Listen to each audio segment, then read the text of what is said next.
যদি খাতায় বেশি বেশি নাম্বার পেতে চাও তাহলে অবশ্যই এই 10টা ফর্মুলা অনুসরণ করবা। আমি বলি, তোমরা যারা প্রথম বর্ষের শিক্ষার্থী রয়েছো, তোমরা এতদিন এইচএসসি লেভেলে পড়াশোনা করে আসার কারণে খাতা লেখাটা ওই এইচএসসি কলেজের টিচারদের মতো করে লিখছো, বাট ট্রাই করবা এইভাবে খাতাগুলো উপস্থাপন করার, এই 10টা কৌশল ফলো করার। নাম্বার 1, তোমাকে আগে সুন্দর করে প্রশ্ন বুঝে নিতে হবে। প্রশ্ন বুঝে নিলে তবেই তুমি এখানে বেশি নাম্বার পাওয়ার সুযোগ পসিবিলিটি থাকবে। কেননা অনেক সময় আমরা প্রশ্ন পড়ি একটা, বাট প্রশ্নে লেখা আছে আরেকটা, কারণে তাড়াহুড়ো করে পড়ে কিছু মনে কাজ না করার কারণে আমরা ভুল প্রশ্নে ভুল উত্তর দিয়ে চলে আসি। তাই সময় নাও, সময় নিয়ে প্রথম লাগলে 5 মিনিট প্রশ্নটা পড়ো, কোনটা কমন পড়েছে সেটা দাগাও, যেগুলো কমন পড়েনি সেটা লাগলে পরে দেখা যাবে, আগে যেগুলো দেখাচ্ছে সেগুলো লিখবা।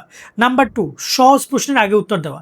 সবচেয়ে একটা সিম্পল প্রসেস, অনেকে মনে করে যে তোমার হচ্ছে কী বলো ওটাকে, সিরিয়াল মেনটেন করতে হবে। এগুলো একদম ফালতু বকওয়াস চিন্তা ভাবনা। দেখো, তোমার কোশ্চেন যেটা কমন পড়ছে সহজ, সেটা তুমি আগে লেখো, কারণ ওইখানে তোমার নাম্বার বেশি হওয়ার পসিবিলিটি বাড়বে। কারণ লেখা যখনই দীর্ঘদিন হবে, দীর্ঘস্থায়ী হবে, তোমার হাতে লেখা খারাপ হবে, তোমার দেখা যায় পাওয়ার কমে যাবে, মস্তিষ্কের ক্ষমতা কমে যাবে, সে তোমাকে কত ভালো আউটপুট দিতে পারবে না। তাই সহজ প্রশ্নগুলো যেগুলো একদম তোমার খুব সুন্দর কমন পড়েছে, ওইটা তুমি 10 and 10 আনতে হলে তোমাকে প্রথম দিকেই লিখতে হবে। নাম্বার 3, উত্তরগুলোকে অনুচ্ছেদ বা শিরোনাম আকারে উপস্থাপন করা। কেননা শিক্ষকরা সবসময়ের জন্য একটা শর্টকাট অ্যান্সারের মধ্যে সব কিছু দেখতে চায়। শর্টকাট অ্যান্সার কীরকমের বলতে পারে, আমরা যেমন টিভিতে দেখি না যে তোমার ক্রিকেট খেলা অথবা ফুটবল খেলা, একটা গ্রাফ দেয়, একটা গ্রাফের মাধ্যমে চোখ দিলে মানে পুরো 90 মিনিটের খেলা বোঝা যায়। এই যে ফুটবলের খেলা, কতগুলো পাস এসেছে, কতগুলো গোল এসেছে, কতগুলো লাল কার্ড, কতগুলো, একটা গ্রাফে কিন্তু দেখা যায়, বা একটা স্ট্যাটিস্টিক চার্টে দেখা যায়। কী করো, ওই একটা চার্ট আমরা কিন্তু পুরো 90 মিনিট বসে অত কিন্তু দেখি না। তো টিচার করে আমরা চার্ট তোমাকে অ্যান্সার হিসেবে প্রোভাইড করতে হবে। ট্রাই করো অনুচ্ছেদ আকারে, পয়েন্ট আকারে সেগুলো উপস্থাপন করার, যাতে করে তার বিস্তারিত দেখা না লাগে, সে ওইগুলো দেখলেও যেন বুঝতে পারে হ্যাঁ এই স্টুডেন্ট অ্যান্সারটা জানে। দেন শিক্ষক ইমপ্রেস হবে, তুমি সেখানে নাম্বার পাবা, বা তোমার যদি পরবর্তী অংশে ভুলও হয় সেটা শিক্ষকের চোখে পড়বে না। নাম্বার 3, সেটা হচ্ছে পরিষ্কার পরিচ্ছন্ন খাতা। হাতের লেখা খারাপ হবে এটা কিন্তু ন্যাচারাল, তোমার একার না। টিচারকে লিখতে দাও, 4 ঘন্টা লিখলে শেষে 3 ঘন্টার, শেষের 1 ঘন্টার ওনার খাতা ঠিক করে বোঝা যাবে না। কিন্তু পয়েন্ট হচ্ছে যে হাতের লেখা খারাপ হইতেই পারে, কিন্তু তোমার হাতের লেখা অক্ষরগুলো অস্পষ্ট যেন না হয়। মানে একটা ক লিখতেছো, একটা গেছে ওইখানে, একটা গেছে ওইখানে, একটা গেছে এইখানে, এভাবে না। তুমি লেখো যেন হাতে লেখা খারাপ হইতে পারে, একটু বড় হইতে পারে, সাইজে মিলছে না হইতে পারে, কিন্তু তোমার কি করতে হবে, তোমার হচ্ছে যে যেন স্পষ্ট, এটা ক লিখছো, এটা খ লিখছো, যেন সেটা বোঝা যায়, বা তুমি পড়তে পারবে, টিচার পড়তে পারে। এটা মাথায় রাখতে হবে। লাগলে কম লেখো, তাও স্পষ্ট রাখতে হবে, টিচার যেন সেখানে নাম্বার দেয়। আবার দ্রুত অনেকে লিখতে গিয়ে দেখা যায় যে হাতের লেখার একদম 12টা বাজাও, এটা কোনোভাবেই কাম্য নয়। আর সবচেয়ে একটা গুরুত্বপূর্ণ বিষয় হচ্ছে যে মূল শব্দ আন্ডারলাইন করা খাতায়, যেটা খুবই গুরুত্বপূর্ণ। 5 নম্বরে আমি বলছি, মূল শব্দ আন্ডারলাইন কেমন, দেখা যায় যে তুমি একজন একটা উক্তি ব্যবহার করেছো, অথবা একটা ইংলিশ শব্দ ব্যবহার করেছো, যেটা তোমার উত্তরকে আরো বেশি সৌন্দর্যময় তৈরি করছে, অথবা তুমি একটা শিরোনাম লিখছো, ওই জিনিসগুলো আন্ডারলাইন করা ট্রাই করবা। কেন আন্ডারলাইন করবা, কারণ শিক্ষকের চোখে যেন এটা পড়ে। যখন তুমি সেটা আন্ডারলাইন করছো, তখন শিক্ষক সেটাকে আরো বেশি করে দেখবে যে এটা আন্ডারলাইন করা কেন এতগুলো লেখার মধ্যে, তার মানে অবশ্যই এখানে স্পেশাল কিছু আমাকে বুঝাতে চাইছে।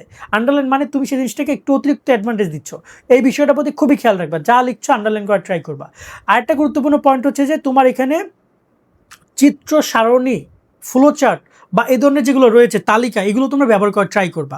মানে যখন তুমি একটা কোশ্চেনের একটা পয়েন্টকে চিত্রাকারে উপস্থাপন করছো বা তালিকা আকারে দেখাচ্ছ, তখন জিনিসটা সুন্দর দেখাচ্ছে। যেমন অনেক পরীক্ষায় পার্থক্য আসতে পারে।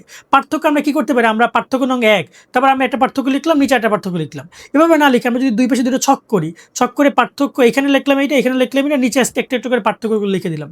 আবার মাঝখানে আমরা পয়েন্ট করে দিলাম যে 1 2 3 4 এরকম করে নিচে নিচে করে দিলাম। মানে আমরা টেবিল আকারে উপস্থাপন করলাম পার্থক্যটা, তাহলে সুন্দর দেখায় না। বা আমরা অনেক সময় বই কিন্তু আমরা দেখি, সো আমরা যত পারি এটাকে চার্ট আকারে, এটাকে চিত্র আকারে, ধরুন এটা স্তর বলেছে, একটা স্কোর তুমি গোল স্কোর করে তুমি স্তর হিসেবে দেখাও।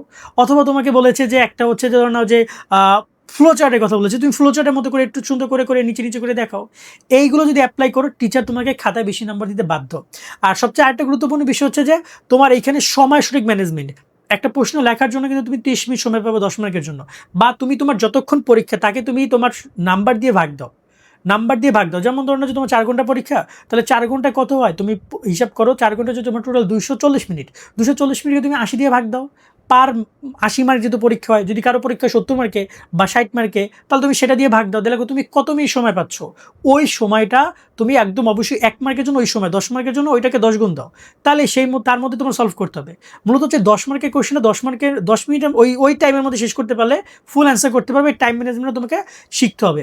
আরেকটা গুরুত্বপূর্ণ পয়েন্ট হচ্ছে যত পারো এক্সাম্পল দেওয়ার ট্রাই করো। এক্সাম্পল, রিয়েল টাইম এক্সাম্পল, মানে বই সম্পর্কে আইডিয়া থাকতে হবে, রিয়েল টাইম এক্সাম্পল দিতে হবে, তার সাথে সাথে কথাগুলো উত্তরগুলো শুরুতে রাখতে হবে। কারণ টিচাররা ওই উত্তর খুঁজবে না কেন, তাকে তুমি একদম চোখের সামনে রাখবা, সেই জন্য পৃষ্ঠা উল্টাইলেই তোমার ওই প্রশ্নের উত্তরটা চোখে পড়ে। তার শুরুই করবা ওই উত্তরটা দিয়ে, যে কোনো মূল্যে হোক।